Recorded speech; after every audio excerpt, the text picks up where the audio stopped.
విశాఖలో టూరిస్టులు ఎప్పుడెప్పుడు అని ఎదురు చూస్తున్న ఫ్లోటింగ్ బ్రిడ్జ్ అయితే మాత్రం నిన్న హట్టహాస్యంగా అయితే ఓపెన్ అవ్వడం జరిగింది. సో ఓపెన్ అయిన ఒక రోజుకి అయితే మాత్రం ఈ ఫ్లోటింగ్ బ్రిడ్జ్ తెగిపోయిందంటూ కూడా ఒక కథనం అయితే పుట్టుకురావడం జరిగింది. సో అసలు ఈ ఫ్లోటింగ్ బ్రిడ్జ్ తెగిపోయిందా లేకపోతే ఒక మాక్ డ్రిల్లో భాగమా అనేది అయితే మాత్రం ఇప్పటికే అధికారులు చెప్పాల్సి ఉంది. సో ఇప్పుడు ప్రజెంట్ మనతో మాట్లాడడానికి ఈ ఫ్లోటింగ్ బ్రిడ్జ్కి సంబంధించిన నిర్వాహకులు అయితే సుదర్శనరావు గారు మనతో ఉన్నారు. ఆయనతో మాట్లాడదాం. సార్ చెప్పండి సార్, ఇది ఒక ప్రమాదవశాత్తు ఇది ఊడిపోయింది అంటారా లేకపోతే మీరు ఏమైనా మాక్ డ్రిల్లో భాగంగా ఇదేమైనా డిస్మాంటిల్ చేశారా సార్? ఇది అత్యాధునికమైన టెక్నాలజీతో ఫెర్టిలిటీ ట్రీట్మెంట్ అందిస్తోంది మెడిసి ఐవీఎఫ్.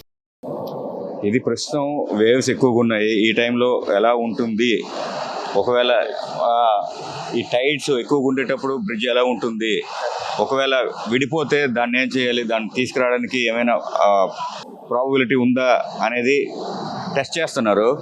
టెస్ట్లో భాగంగా అందుకని ఈరోజు కూడా మనం ఏమీ చేయలేదన్నమాట. అసలు సందర్శకుల్ని చేయలేదు. మొత్తం రేపటి నుంచి ఫుల్ ఫ్లెడ్జ్డ్గా ఓపెన్ చేద్దామనేసి ఈరోజు అన్ని రకాలుగా టెస్టులు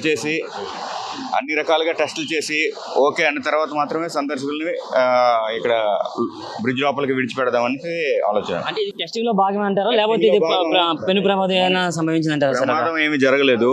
మేము ఈ ఏదైతే ఆ టీ షేప్ ఉందో టీ షేప్ని వేరు చేసి ఏమైనా జరిగితే ఆ టీ షేప్కి నష్టం జరగకుండా ఎలా చేయగలం అని చెప్పేసి వేవ్స్కి బయట వైపు ఉంచాం దాన్ని. అది సేఫ్ ప్లేస్లో ఉంటుంది.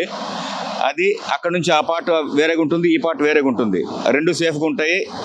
మా తాలూకు మాక్ డ్రిల్లో భాగంగా ఒకవేళ ఏమైనా మధ్యలో ఏమైనా జరిగింది అనుకుంటే అప్పుడు రెండు వేరువేరుగా ఉండి బ్రిడ్జ్ సేఫ్గా ఉంటుంది. మా ఈ డ్రిల్స్లో భాగంగా ఈ ప్రయత్నం చేస్తున్నాం. అంటే సార్ ఎవరికి కూడా ఒక ముందస్తు ఇన్ఫర్మేషన్స్ ఇవ్వకుండా ఇలా చేయడం వల్ల ఫ్లోటింగ్ బ్రిడ్జ్ అనేది ఊడిపోయింది, ప్రమాదవశాత్తు ఇలా జరిగింది అని చెప్పేసి నాసిరకమైన ఈ ఎక్విప్మెంట్ తయారు చేశారని చెప్పేసి ఒక కథలను అయితే ఇంటర్నెట్లో చెక్కులు కొట్టడం జరుగుతుంది సార్. దాన్ని మీరు ఎలా చూస్తారు సార్? అంటే అందరినీ ఒప్పించాలనే ఉద్దేశం అయితే మాకేం లేదు. మా ఒక plan SOP standard operation procedure ఏదైతే ఉందో ముందుగా ప్లాన్ ప్రకారమే ఇవన్నీ జరుగుతున్నాయి.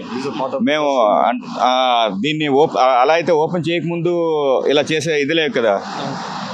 ఇది జస్ట్ డ్రిల్స్లో భాగంగానే దీన్ని ప్రయత్నం చేస్తాం. ఇందులో ఏం మాల్ ఫంక్షన్ ఏం లేదు.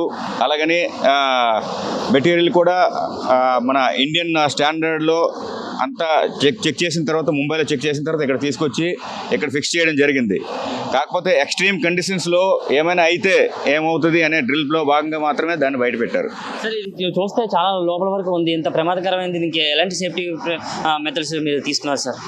మాకు 2 సేఫ్టీ బోట్లు ఉన్నాయి, 10 మంది లైఫ్ గార్డులు ఉన్నారు. దాంతోపాటు ఎవ్రీ 20 మీటర్స్కి ఒక లైఫ్ బాయ్ ఉంది. ఒక లైఫ్ బాయ్లో 4 పర్సన్స్ను వేలాడి ఉంచవచ్చు. దట్టు ఇటువంటి రఫ్ కండిషన్స్ సిచ్యువేషన్స్లో రఫ్ అయితే లేకపోతే వాతావరణం తేడా వచ్చినా సందర్శకుల్ని లోపలికి అలౌ చేయడం అనేది ఉండదు. ఫ్లోటింగ్ బ్రిడ్జ్ విశాఖలో పెడుతున్నారు అని తెలిసిన దగ్గర నుంచి కూడా పర్యాటకులకు ఒక ఇంట్రెస్టింగ్ నెలకొంది. ఎప్పుడెప్పుడు ఫ్లోటింగ్ బ్రిడ్జ్ ఓపెన్ చేస్తారా, ఎప్పుడు ఎక్కుదామని. సో వాళ్ళందరూ కూడా ఒక రకమైన డిసప్పాయింట్ అయితే మొదలైందని చెప్పుకోవచ్చు సార్. ఇది మళ్ళీ ఎప్పుడు మరి ఇది అటాచ్ చేసి ఎప్పుడు ఓపెన్ చేద్దాం అనుకుంటున్నారు సార్ ఫుల్ ఫ్లెడ్జ్డ్గా? ఇందులో మేము ఇప్పుడు ఇంకా ప్రారంభించడం లేదు. డిసెంబర్